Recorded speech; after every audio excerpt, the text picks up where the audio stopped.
Shumë pranë qendrës së Pogradecit dhe pranë liçenit, prej vitesh 2 godina që dikur gëlonin nga vizitorët, sot janë kthyer në banja të mëdha publike dhe streha narkomanësh. Godina e ish turizmit dhe godina e Oktapodit, prej ardhjes së demokracisë, pushuan së funksionuari dhe sot kanë këtë pamje të tmerrshme.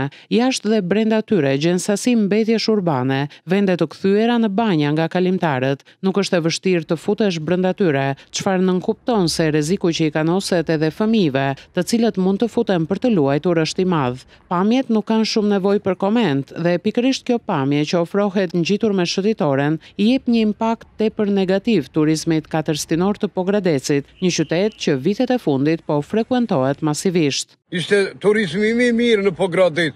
Loni vallëzim, loni çdo gjë, vinin të uaj, çdo gjë. Po tash këtu më duket se siç kam dëgjuar që këtu e kanë 10 pronarë.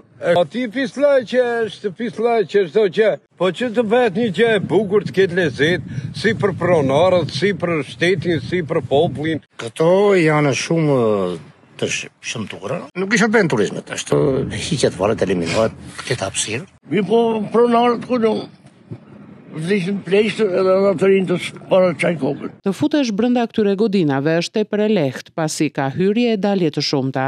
Në këto godina nuk është e vështirë të gjesh në dysheme, shiringa e çakmak, që përdoren nga persona të cilët janë konsumator të lëndëve narkotike. Sot këto prona dhe kjo sipërfaqe ju është kthyer fizikisht pronarve, të cilët, sipas qytetarëve, duhet të detyrohen të marrin masa për të sistemuar zonën që i zbeh shkëlqimin turizmit të Pogradecit.